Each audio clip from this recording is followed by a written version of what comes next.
బాబు మళ్ళీ రాసుకోవచ్చు. వినండి వినండి మా అమ్మాయి. ఫస్ట్ క్వశ్చన్ ఫార్ములా ఇది. Formula number 2. Prove that L of t is equal to 1 by t square. ఇది గుర్తుంచుకోండి. ఫార్ములాలో కూడా ఇది చూడండి. ఫార్ములా 1 ఆల్రెడీ చెప్పాను, మీరు రాసుకోండి. ఇది Laplace transformation definition. L of f of t అంటే ఏమంటే integral 0 to infinity e power minus pt f of t dt. ఈ f of t బదులు t పెట్టండి. దీన్ని ఏమవుతుంది? Integral 0 to infinity e power minus pt into t dt. Any doubt? t e power minus pt uv మెథడ్లో differentiate చేయండి. uv method. ఇక్కడ u అంటే t, v అంటే e power minus pt. t ని డిఫరెన్షియేట్ చేయండి, 1 అవుతుంది. దీన్ని ఇంటిగ్రేషన్ చేయండి, e power minus pt by minus p. మీకు ఆల్రెడీ ఒక ఫార్ములా ఎక్కువ చక్కగా చెప్తున్నాను. Integral x e power x అంటే x e power x minus e power x. గుర్తుందా? ఆ ఫార్ములానే బేస్ చేసుకున్నాను. ఏమా ఓకేనా? ఓకేనా అందరూ? దీని డిఫరెంటియేషన్, దీని ఇంటిగ్రేషన్ రాసుకోవాలి. ఇవి రెండు మల్టిప్లై చేయాలి. ఇవి రెండు మల్టిప్లై చేస్తే ఏమవుతుంది? t into e power minus pt by minus p. ఇది డౌట్. మరి మైనస్ రాసి ఈ రెండింటిని ఇంటిగ్రల్ లో రాయాలి. ఇంటిగ్రల్ 0 to infinity ఇక్కడ రాశాను. e power minus pt into 1 by minus p. Any doubt? Any doubt? అర్థమైంది ఎలా అని? అందరూ ఓకేనా? ఓకేనా? ఇంకోసారి చెప్పండి sir. t differentiation, v integration. First ఈ రెండు మల్టిప్లై చేసి వితౌట్ ఇంటిగ్రల్ రాయాలి. ఈ రెండు మల్టిప్లై చేసి మైనస్ పెట్టి ఇంటిగ్రల్ రాసి ఈ రెండు multiply. Any doubt? Okay. Integration apply చేస్తే e power minus infinity 1 minute bounds ఏమి 0 టు ఇన్ఫినిటీ. ఫస్ట్ ఇక్కడ పెట్టండి ఇన్ఫినిటీ. t అంటే infinity, e power minus infinity. e power minus infinity అంటే 0 కాబట్టి ఇదంతా 0. t ఇన్ఫినిటీ అయితే ఇదంతా ఏమవుతుంది? 0 మైనస్ t 0 పెట్టండి. దీనికి సెపరేట్ బౌండ్స్ అప్లై చేయండి. దీనికి ఒక్కటే సెపరేట్ బౌండ్ 0 టు ఇన్ఫినిటీ. దీని ఇంటిగ్రేషన్ 0 టు ఇన్ఫినిటీ. ఓకేనా? మళ్ళీ 0 పెడితే కూడా అదేమవుతుంది? 0 కదా? Any doubt? ఫస్ట్ ఏం పెట్టారు? ఇన్ఫినిటీ పెడితే e పవర్ మైనస్ ఇన్ఫినిటీ అంటే 0 కాబట్టి 0 అయిపోతుంది. t 0 పెడితే ఇది 0 కాబట్టి 0 అయిపోతుంది. Any doubt? Any doubt? Minus minus plus 1 by p ఇదే రాస్తాను. Any doubt?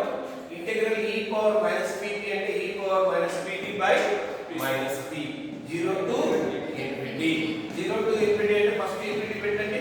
0 minus 1 by minus p. Minus minus. Any doubts?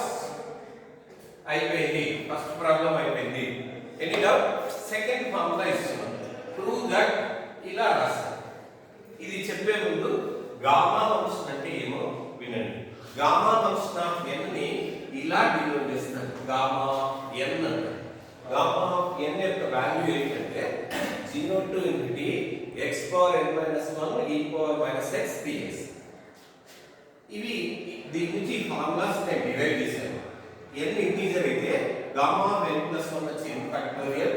Gamma of n ని ఇక్కడ n బదులు n ప్లస్ 1 n పెడితే ఇది అవుతుంది. ఇదే ఇది రాస్తాను. దీన్ని ఇలా రాయచ్చు. దీనికి కొన్ని వాల్యూస్ ఇచ్చాను. ఇవి మీకు అర్థమైంది అనుకుంటా. Any doubt? Any doubt? ఇవి స్పెషల్గా ఒక రెడ్ తో మీరు అండర్లైన్ చేసుకోండి. Okay sir. స్టార్ట్ చేయండి. మీరు రాసేది నేను చెప్పేది నేను చూపించాను. ఇక్కడికి వద్దాం. Prove that L of t power n. రెండు ఫార్ములాస్ ఇచ్చాను. L of t power n బాగా గుర్తుంచుకోండి. n ఇంటీజర్ అయితే దీని యొక్క value n factorial by p power n plus 1. Integer కాదు అని మనకు తెలియనప్పుడు దీని యొక్క value gamma of n plus 1 by p power n plus 1. Any doubt? ఇక్కడ L of t power n తీసుకున్నాను. డైరెక్ట్ ఇక్కడ t పవర్ n పెడితే ఇలా వస్తుంది. Any doubt? Any doubt? Any doubt? No sir. Okay. Okay అడుగుడు node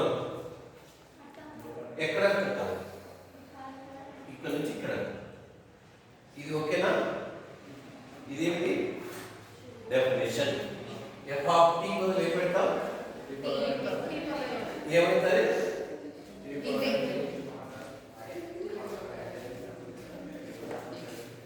ఓకేనా dt అంటే x పెట్టండి డిఫరెంటియేషన్ చేస్తే p dt అంటే dx అవుతుంది dt అంటే dx బై p ఓకేనా ఓకే ఓకే t 0 అయితే x 0 అవుతుంది t ఇన్ఫినిటీ అయితే x ఇన్ఫినిటీ అవుతుంది కాబట్టి దీనికి కూడా బౌండ్స్ అన్నీ అవుతాయి 0 టు ఇన్ఫినిటీ t అంటే ఏమి t అంటే x బై p t అంటే ఏమి x బై p పవర్ ఎంత ఉంది కాబట్టి okay okay sir e power 6 dx by p okay sir any doubt no sir any doubt no sir ఎన్నని ఇలా రాసుకోవచ్చు ఎనీ డౌట్ దీనికి ఫార్ములా ఈ ఫార్ములా ఉందా ఈ ఫార్ములా ఉందా ఇది అవును sir gamma n plus 1 any doubt no sir gamma n plus 1 అంటే ఫార్ములా ఏంటి ఎప్పుడు n పాజిటివ్ ఇంటిజర్ అయినప్పుడు రాసుకోండి ఇంకొక రెండు ప్రాబ్లమ్స్ చెప్పేదే